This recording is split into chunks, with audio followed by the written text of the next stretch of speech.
guys, Happy New Year. This video is all about my New Year's resolution. I have one and it is just plant care 1 hour per week. You might be like, that's absolutely ridiculous. You've got hundreds of plants, you must spend more than that. No, I don't do anything. I just let them die and then I panic about it and then come and tell you and complain. If you think that's absolutely ridiculous, stop watching, because all this is going to be is about how I'm going to find the time, what I'm going to do with that hour, and how to sort of set yourself up to actually do it when. So like the main reason that we don't take care of our plants is that we don't have time. That's just life.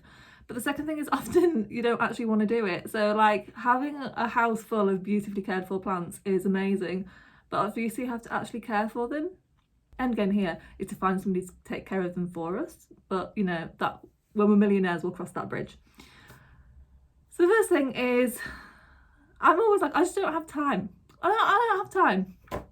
I do have time. I do. I am not a particularly busy person. My house is making really weird noises today. I think it's like the traffic and there's something like leaning against something that's rattling every time a car goes past. That doesn't matter. Right, so I've done the maths here, and this maths, if you have children or an important busy job, this may shock you and you may just want to have to like click out of the video and discuss. That's fine, but for the others among us that are equally lazy, you may want to keep watching. So there's 168 hours in a week, and now I'm going to remove from that 77 and those are sleep. And you might think, how the hell are you sleeping 11 hours a night? I'm not. I'm only sleeping for 9. But sleep isn't like just getting into bed and then getting up.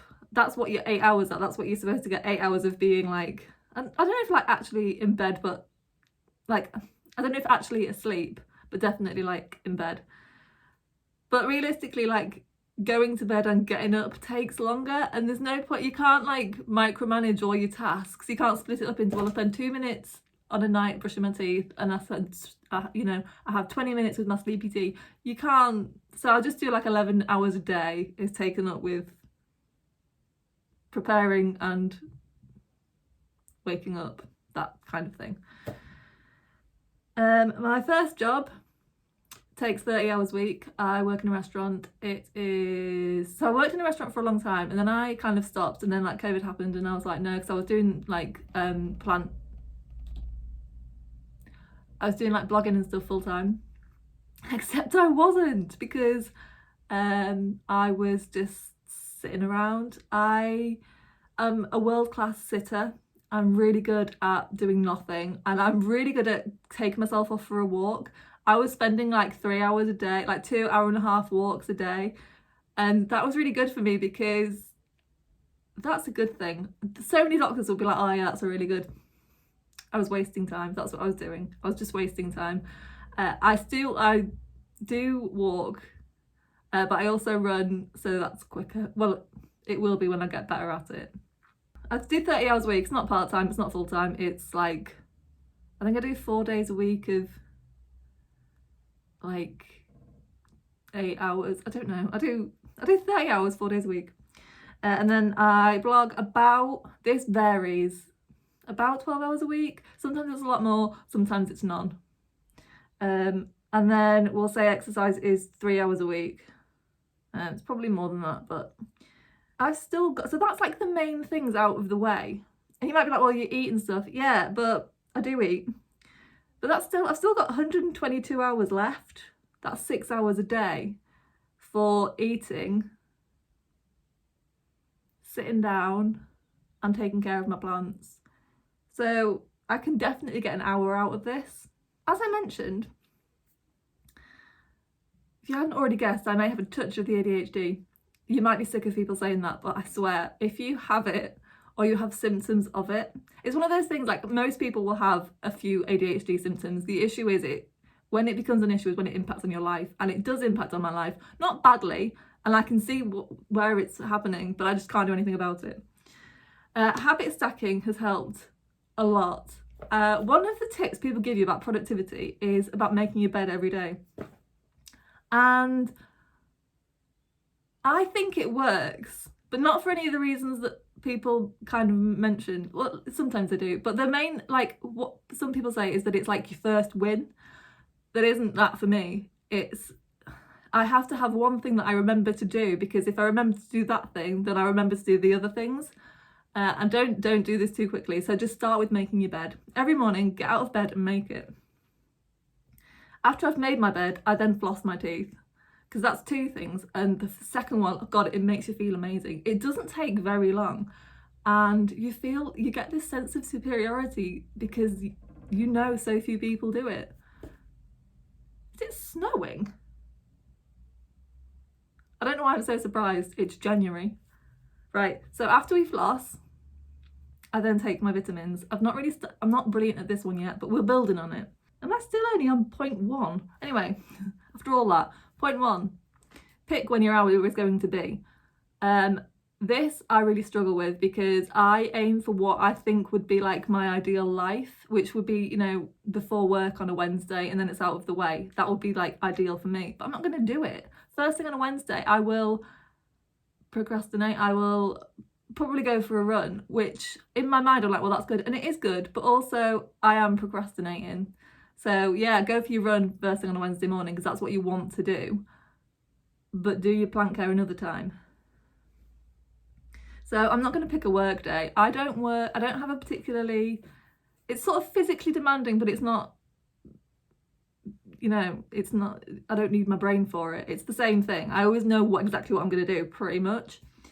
But it's tiring, and I kind of, not only do I resent either doing work before or after, I don't do it very well. So I'm better off playing Stardew Valley. So that's what I do. I try to pick a time when it's not going to interfere with something else. So basically I can't trade it off, and then it feels fine in my head, but actually I'm only getting one thing done when I really need to get two things done. So I don't like working on a Sunday. I like to have Sundays off. So I work in employment 4 days a week, and then I work on my website 2 days a week, and that leaves Sundays to do nothing. And what I like to do on a Sunday is have the hangover and watch Bob's Burgers. Sometimes we might go to a garden centre or something, but I don't like doing stuff. But when I used to run a lot, and then when I got long COVID I had to stop because exercise exacerbates the symptoms. So I'll go for a run and then have to literally sleep for a week. It was horrible. But I've realised that if I take a rest day between each run, it works really well. But the way my schedule works, it means I have to run on a Sunday. And if I don't run on a Sunday, then I either miss one, and I do couch to 5k, and I would get behind the weeks, and that really bugs me because I want to do it in the set time, which isn't healthy, but that's just the way it's going. So I run on a Sunday, but I quite like running. I don't like running. I like being outside, and I like listening to my music really loud, and like that's what I like doing. And basically I daydream whilst I run. I'm not actually good at the running. Often it's just a glorified walk, but I like that. So Sundays became like a running day, and I do kind of enjoy it, and it doesn't sort of ruin the having a day to do nothing as much as I thought it would. And but it also still feels like I've got up and done something. So basically what I'm saying is, after I run, I do my plant care, because I enjoy doing it. I do like taking care of plants. I wouldn't have this many if I didn't. It's just actually getting off my arse and doing it. So if I'm already off my arse, I do my run, I do my plant care, and then I have a shower, and then I sit on the sofa and watch Bob's Burgers. And it's often not even lunchtime by the time I get that done. So it's really not that big of a deal. I will say it took 2 years to come to this resolution, because I had this idea that if I lived my life properly, I would get everything done by Sunday, and I wouldn't, almost like a mark of success was not having to do something on a Sunday, rather than just using all the days that I've got. I've got 2 points here, but I know that I had a third. Oh well. I've not locked the exposure. Oh well. Should I do it now? No, don't do it now. It looks horrible. It's ridiculous. We'll just have to hope it changes. Right, so my second point is, the first one was picking the hour. It just took fucking ages, didn't it? The second one is know ahead of time what you're going to do. Otherwise, you can so easily convince yourself you don't have anything to do and be like, I'll just have this hour off. Which, if you genuinely don't have anything to do, then like by all means just have your nap. But I would suggest, oh, I know what the third point is. Knowing ahead what you're going to do. And this might mean scheduling your whole year out, which sounds like a big thing, but if you just say like every 6 weeks I'm going to do like fertilise my plants, just put an F every 6 weeks and that's what it is. I also really struggle with planners. I love the idea of planners. I love all that sticker, coloured pen stuff, but I do it literally like twice a year. I'll have like an epiphany where I'm gonna have to like get a planner my whole life. Oh, should we stop it here? And there we go. I've locked the exposure, I think. Oh, it's washing you out a bit, isn't it? That's okay. It's big in my hands.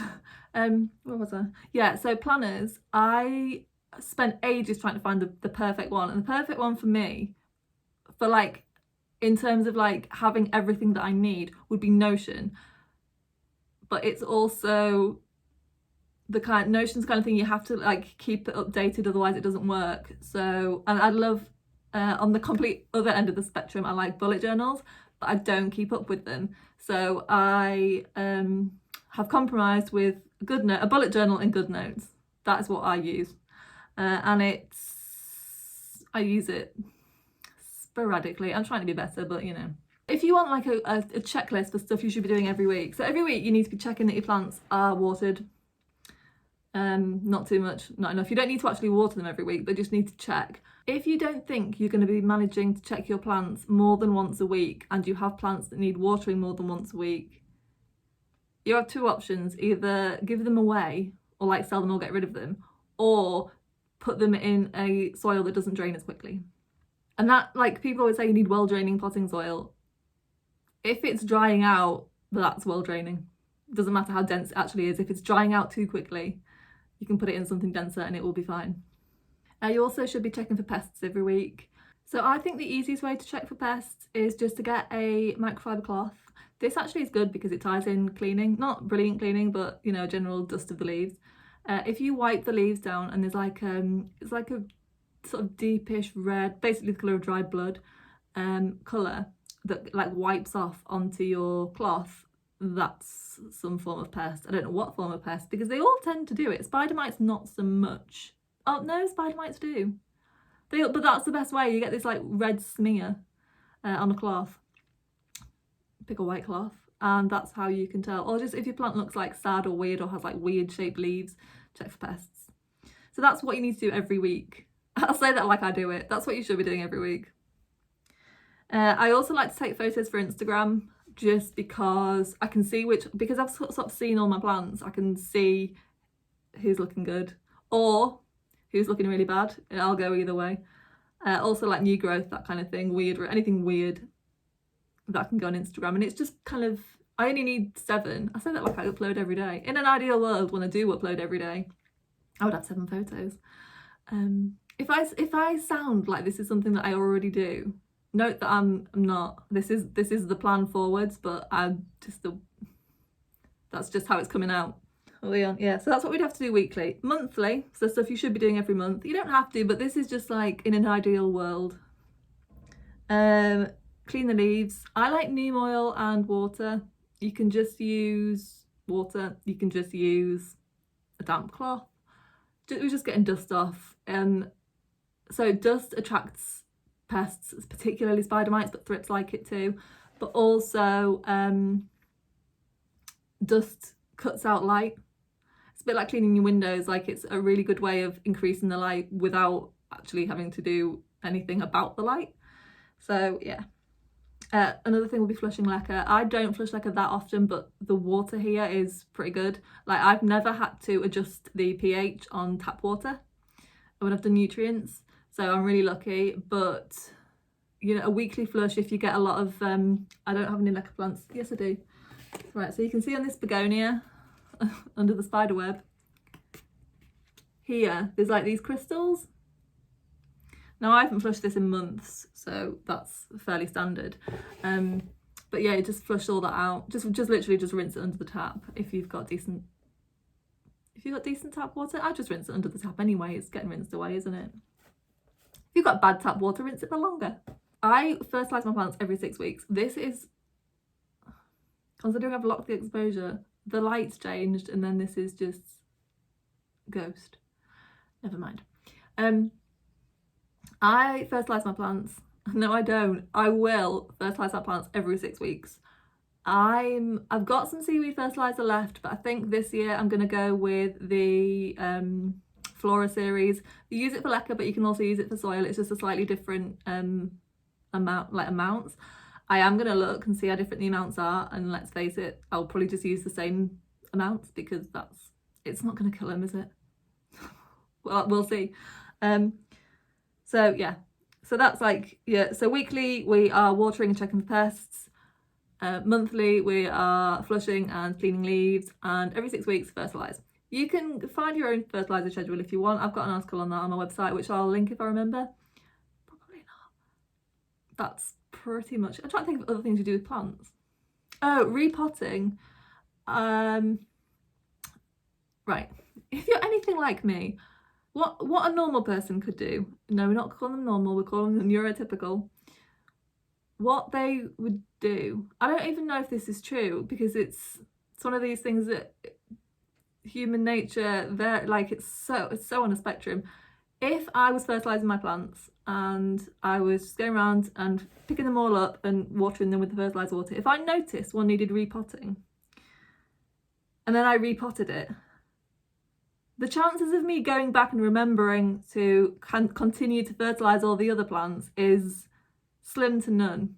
I probably wouldn't do it, especially since the problem with me picking an hour is once the hour's up, it's like being at school. Once the hour's up, I'm like, finished now. I'm going to do whatever I want. Even though I was having a perfectly nice time, I'm like, no, it's finished. It's finished. So I would need to, my plan going forward is to write down the plants that need repotting and fit that into my next available hour. If I was feeling fancy, I might go back at the end and repot it. It would really, really depend on my mood, plus whether or not I had all the stuff that I needed. So that really, if you see a plant that needs repotting and you think that you could repot it and then just go back to whatever you were doing before, then just do that. But I wouldn't do that. Oh, just, it's about knowing yourself really, isn't it? This all seems like a really ridiculous way to spend time, having to be this specific about doing something that I actually, one, enjoy doing, and two, I don't have to do this. If all my plants died, I'm not going to get arrested. I'm not going to go to prison. I wouldn't even have to tell anybody. I could continue doing this YouTube channel. Nobody would ever know. Well, obviously, I wouldn't have these, but I think the issue is I could easily spend my days doing things that are productive but also won't get me anywhere. So I'm actually quite excited about the rest of my day. I've got 2 weeks off now, and obviously I had plans to get like 1 million blog posts written and stuff. But my plan for this afternoon, after I finished filming this video, is I can't edit in work time. I have to edit on an evening because I would just spend the whole afternoon doing it for no real reason. I've got other stuff I need to get done. YouTube is kind of just like a hobby. I don't need to do it. That sentence wasn't going anywhere. So this afternoon, my plan is I'm planning out the rest of my year in content, and I love that. I love planning. I also need to put systems in place to actually do it, because it's the execution of the plan that I'm not so good at. So that's what I'm doing, and my aim is to, I've not done point 3, but point 3 it fits in here. So point 3 was, if you miss a week or you miss 6 weeks, don't just think that it's not worth doing anymore. If you don't think it's worth doing anymore, then by all means let all your plants die. But don't Sunday passed or whatever day and you're like, oh, you can either wait until next Monday and sit and plan, Sunday, whatever, sit and plan what you're going to do. That's one way. Or you can just do it now, or the next available hour. You don't need to just give up immediately. It's a little bit like, say you plan to, I don't know, increase your vegetables, and one day you don't eat any. It doesn't then mean you don't eat any the next day. I mean, I'm really bad for this because I'm very out of sight, out of mind. I have no spatial awareness. I'm like a babe, not spatial awareness. What's it called? I'm thinking cognitive dissonance, but it's not that. What is it? When you think that because you can't see something, it's disappeared. But if I don't stick to my schedule, my brain's like, right, that's not important. It's like my brain's constantly trying to shed things it needs to do. And it's like, well, she didn't do that last week and nothing bad happened, so let's just never ever remind her to do it again. This is why I have to have things written down. But because I remember to write stuff down, but it's never in the same place. This is what we're aiming for this year, just to have one place to write everything down. I love how like the point of this video was make a plan and stick to it, and make everything about the plan, like try and craft your life to sort of follow the plan in as easy a way as possible. And so I was like, right, write a plan for the video, and I've just rambled on about shit. The plan's here. I could have just read this out, but I was too intent on rambling on about shit. And if you haven't guessed, after this I'm gonna go for a run because I've got stuff I need to do and I'm excited about doing it, but I'm not ready to do it quite yet. So I'll go for a run, and then I'll have something to eat, and then I'll be a bit sleepy, and then I'll beat myself up about not doing it. I am gonna do it. I will talk a little bit about plants, just very, very, very briefly. My boyfriend got sick of our terrarium. Normally you would get rid of it, but we've got a millipede and a frog in it, so then, you know, need it to live. So he re-scaped it, and we went to my favourite garden centre and bought plants for it. Just they sell a lot of like baby plants. So we've got like a tiny little velvet touch, a couple of calathea, a tiny little marble queen. It's very exciting. But I don't know if you know this, but so everyone goes on about like you must get non-toxic plants for your pets, and you must, like, I'm not saying to put your pets at risk. But the thing about non-toxic plants is they are apparently very delicious to everything. So I was just looking in the terrarium the other day, and there's a slug on the, I think it was a calathea. What's the one with the stripes on? Not like a pinstripe. God, what's it called?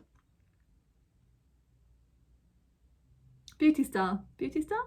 Yeah. A massive slug on it, just like munching away. Well, and yeah, I would have removed it, but I quite like the little ecosystem because the frog won't eat the slug.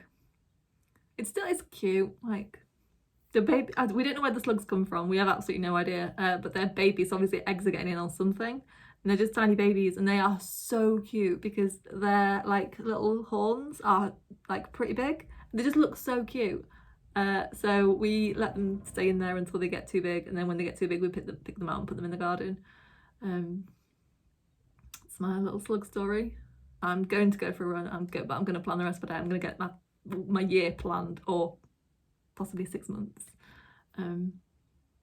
Yeah, I might have a plant haul next week. We are going plant shopping on Monday, so that's very exciting. I wasn't going to buy any new plants this year, but I quickly decided that is a terrible plan, because if my New Year's resolution is to spend an hour on plant care, I need plants to care for, and I've only got like 100, so I need some more. Anyway, thank you very much for watching. I'd be very surprised if you're watching this and made it to the end, but congrats if you did. I will see you next week. Thanks. Bye.